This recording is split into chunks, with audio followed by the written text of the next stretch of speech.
So we're joined all the way from Memphis, Tennessee, by the former Lady Rebel basketball star, Dr. Tywanna Smith, author of Surviving Two and Surviving the Lights, best-selling author, made multiple appearances, represented multiple athletes, teaching at the University of Memphis. We thank you so much for joining us today. This is our college and career readiness class. I've got a room full here with me at Velma Jackson High School. We're recording this for all of our friends in Madison County schools, Madison Central, Germantown High School, Ridgeland High School, the Academic Options Center, and our YouTube channel. And also, a special request to send this to all of our great basketball coaches in Madison County schools. My friends Shalandria Winston here at Velma Jackson, Tamika Brown at Madison Central, Erica Smith at Ridgeland High, and Jamie Glasgow over at Germantown High. So, and me being an NCAA women's basketball official, a special place for me for women's college basketball as well. So thank you so much for taking some time for us today. Yes, super duper excited. Getting students ready is what I do. So I'm excited to share. I hope I say something that makes the light come on a little bit, but I'm ready. Let's go. Let's get it. Now, obviously, we got a lot to unpack in your career, and you're involved in a ton now. And like I said, we watched your segment on the Sis Sandra Show, which appeared on Afro TV about a year ago, about some of the struggles that you see athletes deal with every day. Now, before we get into that, let's take about your background, because you were famously an Ole Miss Rebel, played in the SEC. At the highest level collegiate competition. So we have several athletes here with us now. We have several that'll see this later. So, I try to convey to every high school student, whether they're going to play sports or be in any type of extracurricular like the band or any type of performing group in the college setting, it's a lot different commitment level from high school to college. And that's not just D1. That's even on the junior college level, NAI, D3, D2. So talk about that adjustment, because you can be the star in high school and maybe can skip practice and skip school after a game and all that, but it is not like that in college. No, not at all, especially if you're on scholarship, and all collegiate student athletes aren't on scholarship or full scholarships. But yeah, you bring up a very interesting point, and it is very different. So where on your high school teams, you may have a couple or a handful of players who can really play. For them to make it to the collegiate level, everybody on the roster can play, right? And so competition is higher.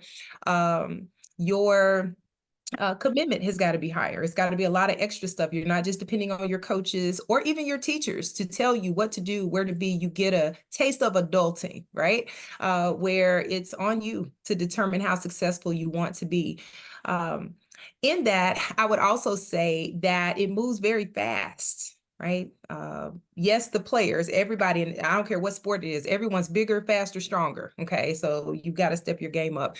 But the time moves very fast as well. And so it's up to you to take advantage of opportunities. For myself, I would like to think that I did a pretty good job of that. It was still an adjustment, though, as a freshman coming into the SEC, no less. You can't tell from the video, but I stand about 6'6'1", and I'm playing in the SEC. So if you are watching SEC basketball, women's basketball right now, I want you to think South Carolina. Okay. I want you to think some of these teams that have, 6'5s and 6'6s. Like, I'm playing against those ladies every night. So I definitely adjusted while missing home. Okay. And that's the other thing we don't talk about, the maturity that you need to balance all those responsibilities now suddenly being on your own. But it's definitely an adjustment you got to make. Yeah, and the story, and I know they get sick of me telling the story, but the example I always use is when I was at Southern Miss, they had a Thursday night football game on ESPN in Birmingham, Alabama against UAB. And my good friend Marvin Young, who is now honored in the Eagle Walk at Southern Miss, at 8 o'clock the next morning, after coming back from Birmingham, playing on national TV, catching a lot of passes, he is walking across the campus. And I'm like, dude, what are you doing? He's like, man, I had a test. I couldn't miss it. And I was like, what time did you get back? He goes, about 3 a.m. Yeah. You got to get there. and that's football. You don't have as many weekday games, but as you know, playing basketball and some of these Olympic sports in college and even in bands, I tell people all the time, I'll be driving Uber through Jackson. I'll pass by Jackson State. The Sonic Boom at 11:30 at night is out practicing on a weeknight. Yeah, you got to do what you got to do. You got to get it in. You're juggling so many responsibilities. because you're a young adult, right? And this is sort of your taste of that. That's bad, but then think of coming off the road. And I think we had Tuesday morning 5 a.m. practices. Okay, so you need to get up, you need to put something on your stomach. Okay, so that means you can't wait till the last minute, go through a grueling practice, and still go to class and complete your day. I also had knee problems that I suffered with in college. I tore my ACL in high school, so I definitely sympathize with any student athletes who suffer with a career or a season-ending injury like an ACL tear. So I got to do therapy, right? Like I got to go to get rehab and all those different things to add to my calendar. So it's a lot. It's definitely a lot. Yeah, and obviously you were playing. We're close to the same age. I don't want to give our age away, but you were playing in the SEC at a time before NIL. Yeah. And obviously it's made a lot of headlines. And I think it's important for kids to understand, even if you're playing Division II, Division III, NAI, they're still getting NIL money. I had a Yes. friend that was on the track team at Mississippi College, Division II school. She was getting a couple $100 of NIL money a month just to wear some apparel. Yeah. I, I've called at schools where the team will get to appear in a car dealership commercial and he's got a few $100s. So don't let the fact that the NIL money, don't think the NIL money is not going to be at the smaller schools. So that's a whole different conversation. But you were playing before the NIL days. Yeah. So, and you had the opportunity to play 2 years in Europe. You played in the Netherlands and you played in Spain, which had to be really cool. This is before the So WNBA. fun. So fun. Uh, yeah, before the WNBA had taken off. So, um, even though you had the opportunity to do that, there's not a whole lot of athletes where all they are ever able to do is play sports.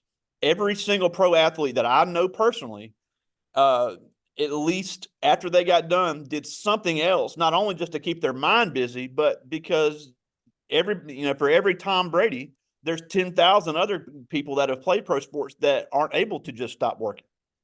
Yeah, you're absolutely right. The way I like to think of this when I'm talking to students, and you all listen if you're student athletes, ultimately, we're all going to end up in the same place, right? Whether you go the pro route or you have to get a job out of college or even out of high school, even, right? We're going to end up in the same place. In some ways, those who don't play professionally have a leg up. You have an advantage because you have the opportunity to go through the hard knocks, the trial and error of figuring out what you want to do, getting in position and getting really good at that position. Where you have athletes just retiring from being pro athletes, they're starting from scratch, right? They're like the kid just coming out of college, okay? So I try to focus on you being a pro in other areas, right? And taking advantage of the opportunities you have right now to do that. Making money in different ways. It doesn't have to just be an NIL deal. I had jobs. I, started businesses and things in college. Okay, I was making money in college on top of like my financial aid and all of that. But I'm glad that NIL is making that a thing and a conversation that we understand. You don't have to wait till you're done. And that's for any student, right? But yeah, there are opportunities for NIL. Everybody's not gonna get an NIL deal. Let me be clear about that. But there are opportunities for everyone to use their gifts and talents and skills and link up with the right people, okay, on their way to success. So Yeah, and along the same lines of having that the academic standard, if people know you play sports, they're going to be looking to you to be able to stand out because once you get through playing sports, I love the movie Moneyball with Brad Pitt, and there's a yeah, great line in the movie where the agent tells him every person, every player of every sport at one point in their life is told they can't play the game anymore. They're either told at 18 or they're yeah, told at 45, but everybody is told. So the playing days for everybody, no yeah. matter what you play, will end. So when that ends, you have to be That's a the next one. successful professional, being able to sell yourself. And I know you deal with a lot of that in branding. But even if you're not an athlete, even if I don't care about playing sports. I just want to be a productive employee when I graduate from high school and when I go to college. The small things that set people apart is where you're going to find the great jobs. Being able to walk into a room and introduce yourself, being able to look somebody in the eye when they're asking you Yeah, questions, being able to go into a job interview and sell the accomplishments you've done. Even if you're not an athlete, sell what you've accomplished. So that's something that you deal with a right. lot when you deal with these athletes because it is something that everybody struggles with, especially these high school students now because of the takeover of social media. So talk about how you deal with that and some of the Yeah. strategies that you've seen be successful for some professional athletes that you deal with? Yeah, great question, by the way. So my third book, which I'll publish later this summer, will actually talk about this topic related to soft skills, right? And that's what you're talking about. I'm sure you all have kind of talked about the difference between hard and soft skills. It's important as a communicator to understand you will only sell yourself from this point, from this day forward. For everyone watching this, you are always going to be selling yourself. I don't care if it's for a job, a partnership. If you are an entrepreneur, you are trying to get clients and customers to choose you. If you're trying to get into college, the military, you're competing against other people, right? So this isn't student athlete specific, but you're always selling yourself. And so your ability to communicate that effectively, confidently is important. There are two sides to that coin, right? And this is a part of branding. Sometimes we think, okay, how do I do that? What do I need to do? The how, right? But we don't always think about being confident in that. And you can't be confident if you don't know or have an idea of what you want to do and how you're going to be successful in that. So when I do workshops and programming, when I do consultations with my pro clients, with my executive clients, and the like, I have different exercises where I help you uncover your unique skills and strengths. What do you do well? What comes easily to you? For myself, and this was something I didn't make the direct connection, which is why I try to help people do that, because now I can be confident because I know what I bring to the table. Like I know how I'm going to win. I know I'm an asset to someone's team. I love to read. Like my library as a kid was insane. I love novels. I love to get lost in stories. What I didn't realize was being a good reader made me a good writer. Right. And then look, I'm publishing books, right? You see the connection? I was also very good with numbers, right? Math was my favorite subject. So if you think about which classes or courses come easily to you as a student, I became a financial advisor, as my first real job, I guess, and managing the finances of other athletes. So if you are able to discover those unique gifts you have, your talents, things that your skills, your strengths, your superpowers, it makes it a lot easier for you to move forward confidently because you're in your happy space. You don't have to work so hard because these things come naturally to you. You're just figuring out a way to monetize them, right?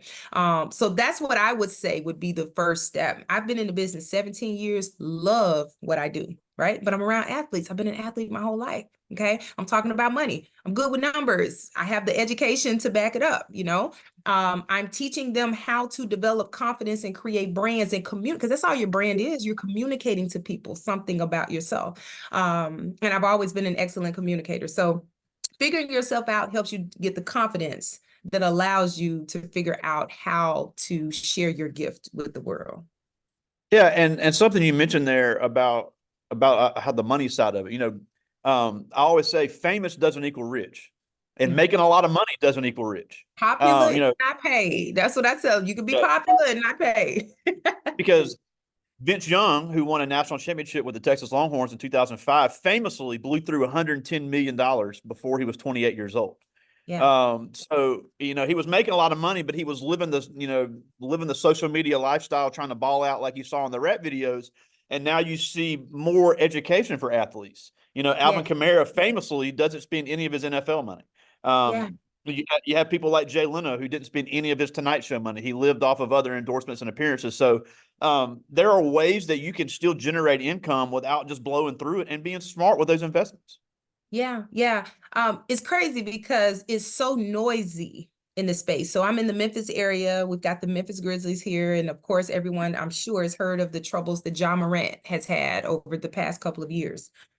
It's not related to his ability to play basketball. Okay. He's talented. He can go. And sometimes we focus so on that. And, we think that that will be enough.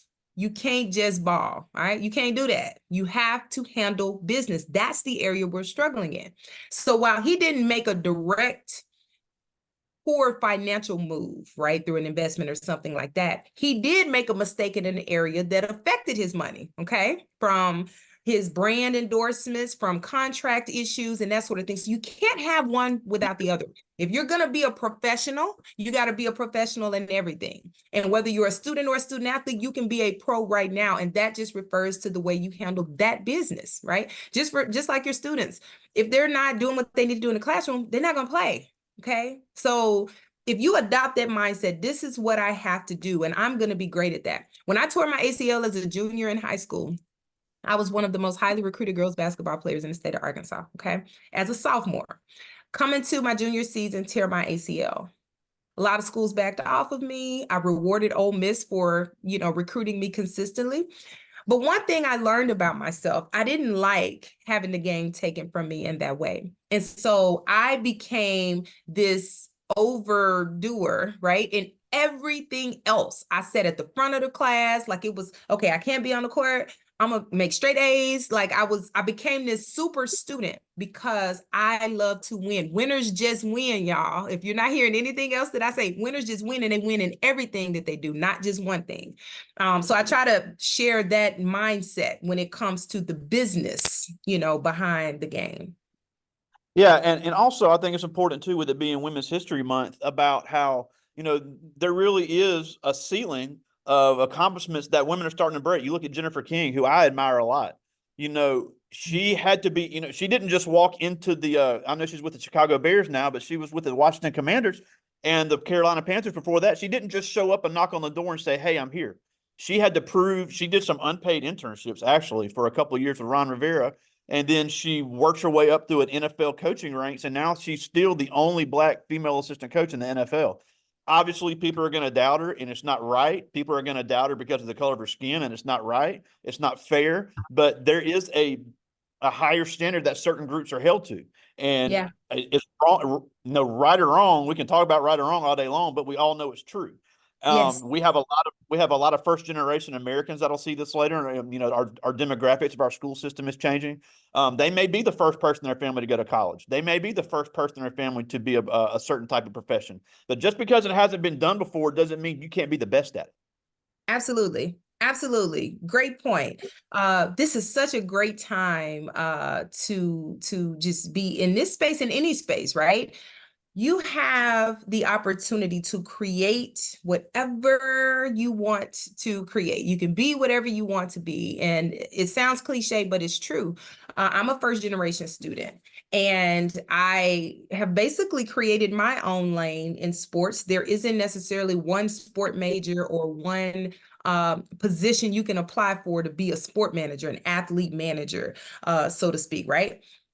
But there are some things that I had to do to create space for that, skills that I had to hone as I figured things out. Um, Communication skills for sure, but connecting with the right people, figuring out a problem. I tend to be solution oriented, right? So as I got into this industry and realized it is primarily run by white males. You look at the ownership of certain leagues and the people in these lead executive positions. While you are, as you mentioned, seeing droves of minorities and women, right, earning their way into different positions, there's still a lot of work to be done. Now, yes, we can sit around and complain and say, "Oh, wow." Now, you do need to bring that to the forefront, right? But oh, wow, I'm the only woman in this room. Oh, wow, I'm the only Black person in this room. I could take that approach and sit there, or I can use that and do something about it. So I've walked in rooms to negotiate deals for my clients, and I can tell that I'm being, underestimated and all that. And again, I don't know if it's the athlete in me, right? I take it as a challenge, right? Because I know my stuff, and I focus on being so good at my stuff that you're going to have to work with me, right? You want me on your team. And so just adopting that solutions type mindset, I think, is the thing that has helped me survive and thrive in this industry so long. And I encourage anyone, yes, those problems exist. You go in knowing that those, discrepancies, some people are discriminatory. That's okay. Everybody's not that way, right? Keep looking, keep pushing, and you will be successful. Yeah. Now, before I get to the students' questions, I did want to circle back real quick and talk about these soft skills because we were actually having this conversation at lunch today before you came on with some other teachers. You know, these kids get, and I know I can speak for every other teacher that sees this later, so I'm gonna go ahead and feel safe speaking for them. Yeah. These kids get so upset when we make them do presentations and speak in front of a class. And I always say, look, this isn't to be mean. This isn't to make you nervous. This isn't to make you scared. But if you ever have any type of uh, aspiration to be any type of athlete, especially on the Division I level, you better get ready to have a camera in your face. You Yeah, better get ready to have a microphone in your face. And people are going to absolutely. be expecting you to say things. And even if you don't want to be an athlete, if you expect to walk into somewhere and just knock on the door and get a job, it's not going to work. You've got to be able to walk in a room and be able to show you're the best. A quote I like to use. One of my heroes is Herb Brooks, who coached the 1980 U.S. hockey team, and he Yeah. always said, "Perform at a level that forces me to keep you here." So Mm, being able to show that you have to be there because that you are good. that good. Yep. Yep. Absolutely. Absolutely. Winners just win. Winners just win. That skill is lacking in many of our young people, especially as we're in this digital social media age where you don't always have to use certain communication skills.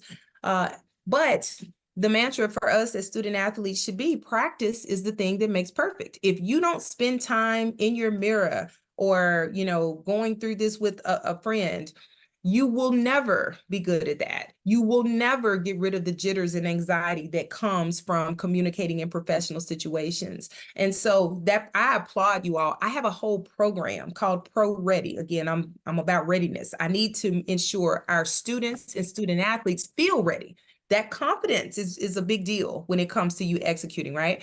Where we go through workshop series to work on soft skills, and it starts from the inside out. Like, you got to know yourself, you got to know how you're going to win, you got to figure out what you want to do, and on your path to get there, you have to work on these communication skills and you have to practice them. They don't happen, automatically. Critical thinking, effective communication, confidence, leadership, all those intangibles, but they're very important, right? If you look at the most successful person, you could check those boxes to see that anybody you could think of, they've got great soft skills in some way. So I applaud you all for doing that because it is probably one of the most critical workforce development concepts and topics that I'm gathering from those out in the field that we need. Yeah, because just off the top of my head, I cannot think of a single famous athlete or even a semi-famous athlete that is not comfortable in front of a camera and with a microphone and having to speak with millions of people, Yeah, uh, potentially hearing them. So right, it's not, me and you obviously are comfortable. I've spoken in front of thousands of people, and I know you have as well. So that's not what we're trying to get people to do. We're trying to get people to right. be able to sell themselves, sell their Yeah. product, and have their brand. Yeah, absolutely. Absolutely. And we can do it. Again, like I said, practice makes perfect. You have to try it. Um, we have these pro day experiences, is what I call them, where I have student athletes practice media training, selling themselves, their resumes. And it's so beautiful to see the transformation when they walk into the experience. Everyone's nervous and anxious. But you think about this, anything you haven't done before, and that's adults included, there's going to be a level of anxiety. You'll be a little nervous. Okay. So that's normal, right? But having gone through it where you know what to expect and what to improve the next time you're in that situation, you come out the other side of that feeling so much more comfortable about being in that situation again. So if you approach it from that perspective, it's not unique to you all, any students. Do it, do it a few times and watch how much better you are at that skill. Absolutely. Well, I do have some questions from the students, and Okay. I'm glad they're thinking about some deep stuff. These are really good. This Yeah. first one is Cam Murray. He's Mr. Velma Jackson, member of our choir, member of our baseball team, member of our band, involved in a lot of stuff. And he asked, "You've had many ups and downs, including major injuries. What was a determining factor to say you were going to continue pushing and finish what you started?" Ooh. Um, I would like to say my faith in my family. So I had a cousin who played in the NBA and we traveled. He played at Murray State University. He's now coaching there. And just seeing that, I knew I was clear about what I wanted to do. I didn't necessarily know what I wanted to do after sports, but I knew I wanted to go pro. Because of my faith and just the way my family reared me, just because I got injured, adversity and obstacle, that didn't deter me from my goal, right? I just maybe had to take a detour or work harder. So I think recovering from that probably confirmed more than anything. Once I saw that I could bounce back, there was nothing else that was going to prevent me from doing that, outside of God. So just having those Absolutely. strong principles. Yeah. Yeah. This is Gavin Griffin. He's a senior, Mr. 1A football in Mississippi, just signed to play football at East Mississippi Community College. Hey. And he asked, what was your first win that made you confident you were on the right career path? Oh, my first win. I would say signing my first client, well, my first three, right? My first client was my cousin who was in the NBA at that time, because I became a financial advisor and I made the decision to work with athletes, right? But there was a lot I still had to learn about getting in the business. And essentially it's like sales, right? You got to talk to people, you got to pitch yourself, choose me, not the other person. Some people are going to take it, some people aren't. I can't get frustrated about a no. All right, got to dust it off, improve my pitch, and go to the next one. So when I landed my first client, my second client was Terrence Metcalf, DK Metcalf's father. We did some Yep. insurance work together. And then my current client, Sonny Weems, and he's been my client since he was drafted into the NBA. Now he's in China. And I think that getting Wow. those three in a row and just seeing the momentum, but also seeing the need for so many other services, I was like, oh yeah, this is gonna be fun. This is gonna be fun. Absolutely. This is Shania Kyle. She's a junior member of our Blue Diamond Dance team here at Velma Jackson. She's got a couple questions. She Okay. actually transferred here from Minnesota, so it's not every day you got somebody in rural Mississippi from Minnesota. So really cool. Wow. She's got really cool perspectives. But she's got a couple questions. This is a great one. She asked, "What are some hardships that you see so many athletes go through, and what is your advice on those hardships?" Ooh. One big one that has been a topic lately has been their inability to separate themselves from poor influences, whether that's family members, right?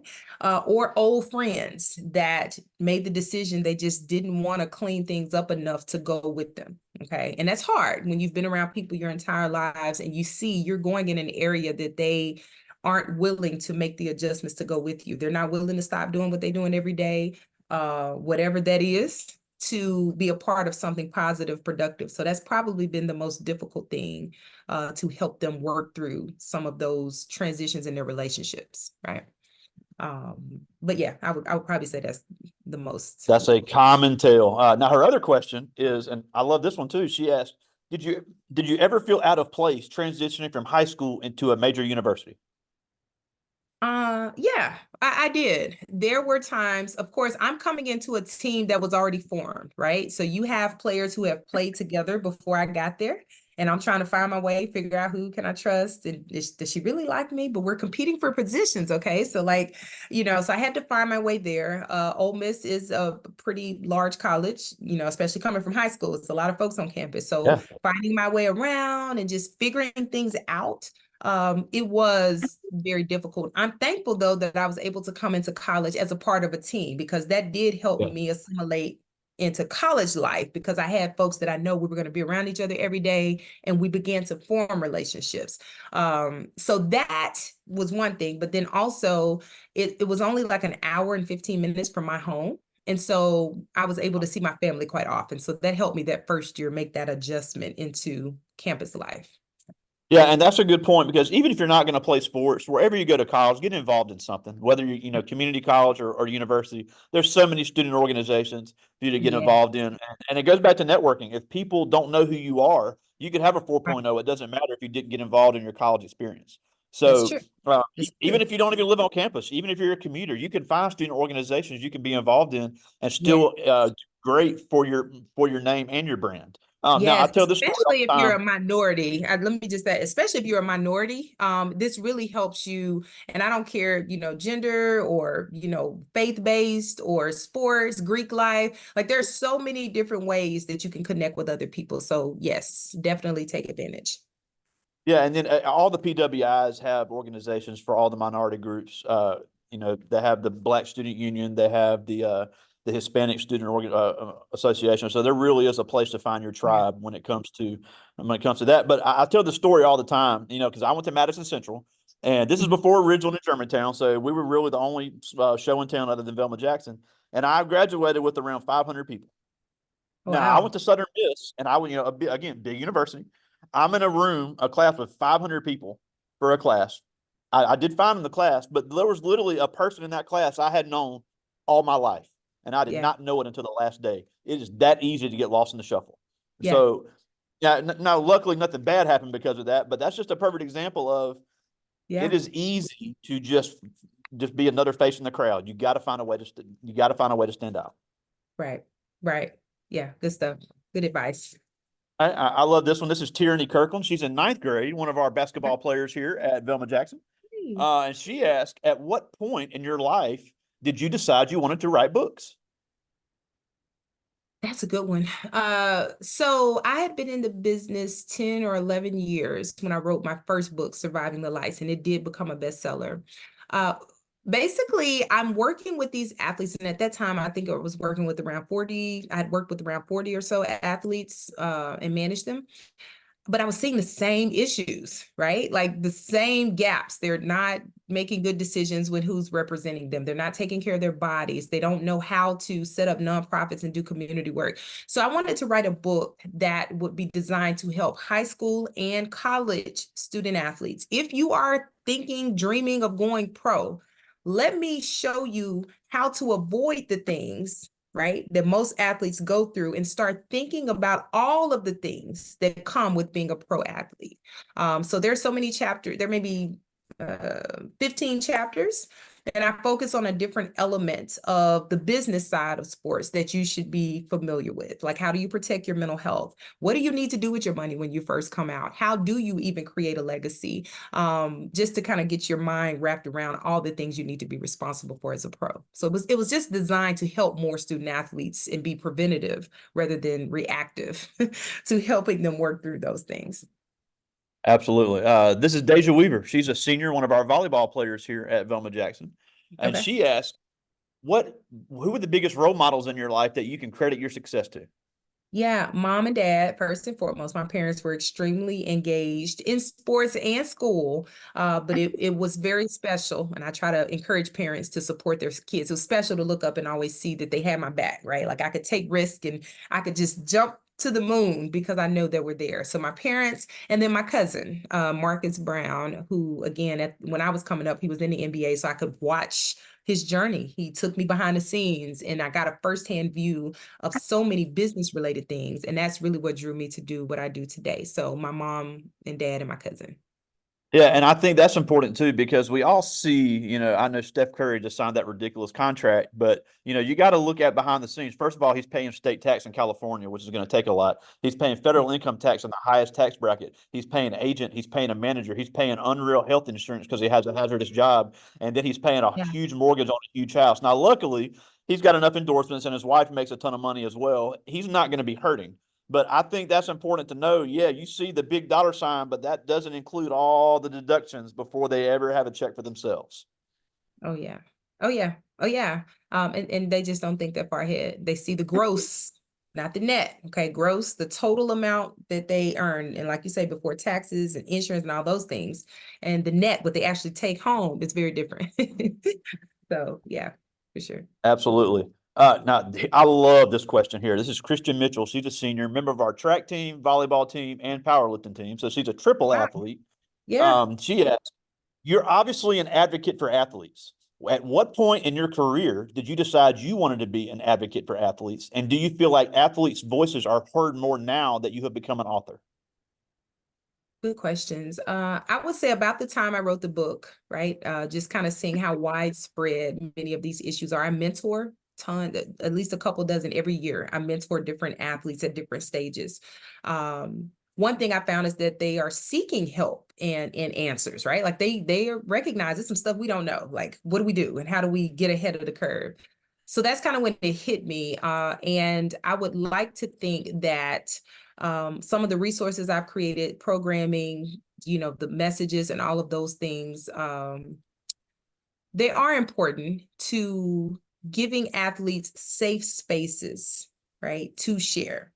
sometimes, and we don't, on the outside looking in as fans, always realize these young people, although we're talented, we are still human. Okay. We don't know everything. We make mistakes. And when you do that in front of the world, right, where people clickbait and it goes viral, and your mistake that other people can make in private, now yours is suddenly the topic of your community or whatever, it takes a toll on a person. So with digital and social media, yes, I do believe athletes are speaking out more, and you do see various attempts to try to educate them, develop them, prepare them, let them practice certain things to prevent some of the mistakes we've seen them make. Because if you think about it, many of these athletes, they've never had money. They've never been in these positions. Like, so kind of like parenting, right? Like you almost don't know until some things you can prepare for, but it's some things you just kind of got to learn on the fly.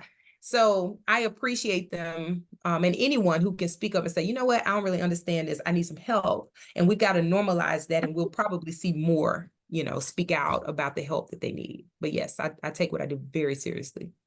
Absolutely. I've just got two more. This is Selena Johnson. She's a junior, also an incredible writer. And she asked, when you write a book, at any point, do you get stressed in the writing process? Um, I would say yes. The writing itself, no. And there's a process. I have helped 4 other people write their and publish their own books. One is a former pro athlete. There is a process, right? So when you're writing, and my dissertation was almost 200 pages, okay, when I got my doctorate. So, and I enjoy writing. There's always the thought that you're leaving something out, right? Like, okay, like I want to make sure I get it all in. So from that aspect, yes, it can be a little frustrating and stressful. However, when you are in the process of writing and getting your thoughts and ideas out and letting your flow go, right? You should do that freely, right? As a writer, don't worry about editing and proofing all this. Get it out first, like get it all out, and then you can go back through that. And that is usually a beautiful process, right? Like to get it from here on a piece of paper, it's usually liberating and empowering, right? But it can be frustrating if you're not sure you're sharing everything. Yeah, and and again, and I've dabbled in a little journalism. I haven't written the style that you have. I've done a lot of interviews of local musicians and things for different publications, and that's the I would agree. If you're ever writing, don't hold anything back. Tell the truth. If they want to edit it, that's fine, but Yeah. don't ever limit yourself on telling the truth in anything. Yeah. That creative process, it needs you to be just open and just so that the creative juices can flow. I just got one more. This is R.J. Jones. He's a junior here, one of our highest GPAs in the school. And he asks, you're being so brilliant in the field that you are currently in. Do you feel as if what you know now from when you first started, do you think you would have been further in life if you would have not known and not gone through your previous experiences? No, I don't think I would have been further along had I not learned the lessons, right? I don't believe in taking losses. And I tell people this, when I say winners just win, and I believe I'm a winner, okay? Because even if I come up short in the sense that other people may judge me, I have learned a lesson. And that knowledge is something that can never be taken from me. That knowledge is the thing that separates me from other people. Even if folks duplicate what I'm doing, and I tell students this all the time, like, don't worry about somebody copying you or trying, that's flattering. It should be flattering that they respect and admire you enough to do what you're doing, right? But even when they try to duplicate your efforts, they are not you. They will not be able to put your spin, your touch, and they don't have your experience and insight to know when to use certain things. So I needed every lesson that I learned, right? I needed every roadblock, every obstacle, every struggle to be in the position that I'm in now. Without all of that, I don't think I would have survived and lasted in this industry for as long as I have. So yeah, no, I needed all the L's, and L stands for lessons. Yeah, and turn your setbacks into comebacks. Yeah, You look at some of the most successful athletes they lost more games than they won, but everybody remembers the wins. yeah, for sure. You need that struggle. Now we're almost out of time, and we thank you so much for joining us. But before we go, a couple of things. First of all, tell us where we can buy your book and all your social media stuff because you're a great follow. Yes. Oh, thank you.